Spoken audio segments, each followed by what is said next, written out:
बिस्मिल्लाहिर्रहमानिर्रहीम। अस्सलाम वालेकुम। आप देख रहे हैं मेरा घर मेरी जन्नत और हम आपकी खिदमत में हाजिर हैं एक नई दिलचस्प और सबक आमोज़ कहानी के साथ।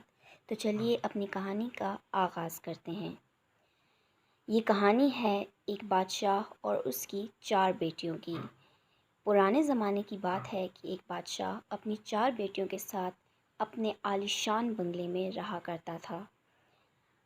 एक दिन बादशाह और उसकी 4 बेटियां दस्तरखान पर बैठे खाना खा रहे थे कि बादशाह के जहन में एक सवाल आया और उसने अपनी सभी बेटियों से पूछा कि बताओ, ये खाना, ये कपड़े और ये ऐशो आराम की ज़िंदगी तुम्हें कौन देता है? तो एक बेटी ने कहा कि अब्बा हुज़ूर आप। दूसरी बेटी ने भी कहा अब्बा हुज़ूर आप। तीसरी बेटी ने भी यही कहा, जबकि चौथी बेटी ने कहा अल्लाह ताला। अल्लाह ताला का नाम सुनते ही बादशाह बहुत तैश में आ गया और अपने वज़ीर को बुलाया और हुक्म दिया कि मेरी चौथी बेटी को जंगल में छोड़ कर आ जाएं। मैं भी तो देखूं कि अल्लाह ताला इसे कब तक रोटी, कपड़ा और मकान फराहम करता है।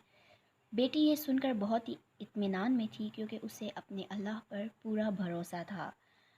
इसी हुक्म के साथ सिपाही बेटी को ले जाकर जंगल में छोड़ आते हैं और शहज़ादी ये सब देखकर बिल्कुल भी नहीं घबराती कि हर तरफ जंगल में सिर्फ दरख्त ही दरख्त उसे नज़र आते हैं। उसे अपने अल्लाह पर पूरा भरोसा होता है और वो इसी इत्मीनान के साथ चलती रहती है कि उसे कोई ना कोई ठिकाना ज़रूर मिल जाएगा। इतने में ही रात हो जाती है और उसे एक झोंपड़ी नज़र आती है। वो झोंपड़ी की तरफ जाती है और जैसे ही झोंपड़ी में दाखिल होती है उसे एक बुज़ुर्ग आदमी नज़र आता है और वो बुज़ुर्ग इससे पूछता है कि बेटी, तुम यहाँ इस सुनसान जंगल में क्या कर रही हो? वो उसे अपना पूरा सुनाती है और इसी के साथ वो बुज़ुर्ग आदमी कहता है कि आज के बाद तुम मेरे साथ ही रहोगी। उस बुज़ुर्ग आदमी के पास कुछ बकरियां होती हैं जो कि दूध देती हैं। वो उसको कहता है कि तुम दूध खुद भी पी लेना और मुझे भी दे दिया करना। एक रात वो बकरियों का दूध निकालती है और इस बुज़ुर्ग को दे देती है और अपने लिए भी कुछ बचा लेती है।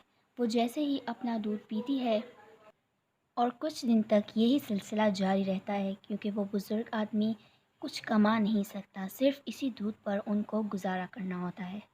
एक रात वो लड़की दूध पी रही होती है तो उसे नज़र आता है कि उसकी झोंपड़ी के बाहर बाहर एक सांप है जो कि बहुत ही बुरी हालत में होता है। उसे उस पर रहम आ जाता है और वो अपना दूध जो कि उसके हिस्से का होता है उस सांप को पिला देती है।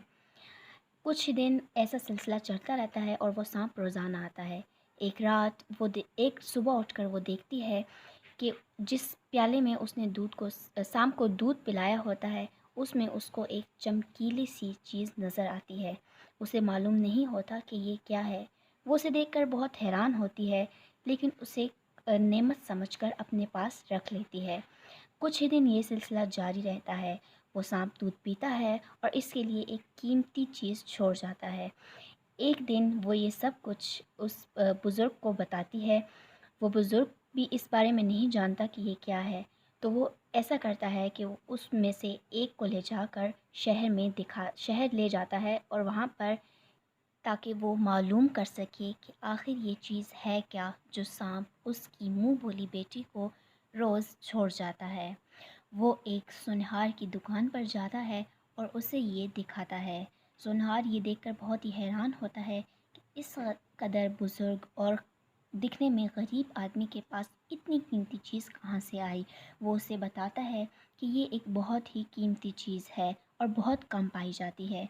वो उसे बताता है कि ये एक हीरा है जिसकी कीमत बहुत ज़्यादा है, इतनी ज़्यादा कि शायद वो शुमार भी ना कर सके। सुनहार की ये बात सुनकर बुज़ुर्ग आदमी बहुत ही हैरान हो जाता है और उस हीरे को गौर से देखने लगता है।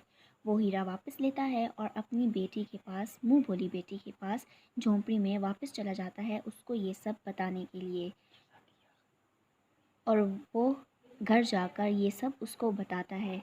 शहज़ादी ये सब सुनकर हैरान हो जाती है और کہتی ہے کہ آپ ایسا کیجئے کہ یہ سارے ہیرے لے جائیں اور بیچ دیں، ہم ان سے اپنے لیے محل بنا لیں گے۔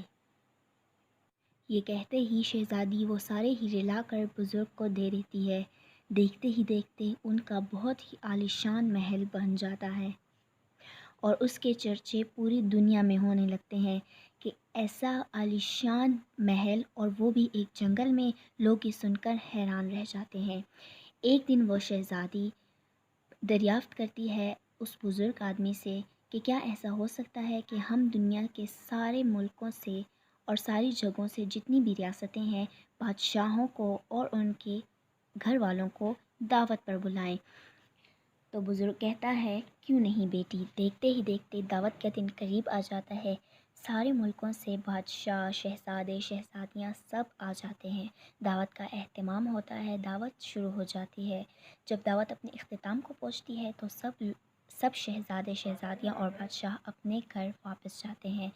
اتنے میں ہی جو شہزادی کا اصل والد ہوتا ہے، جو اسے جنگل میں چھوڑ کر چلا گیا ہوتا ہے، وہ کہتا ہے کہ مجھے اس شہزادی سے ملنا ہے جس نے ہمیں اس دعوت پر بلایا ہے۔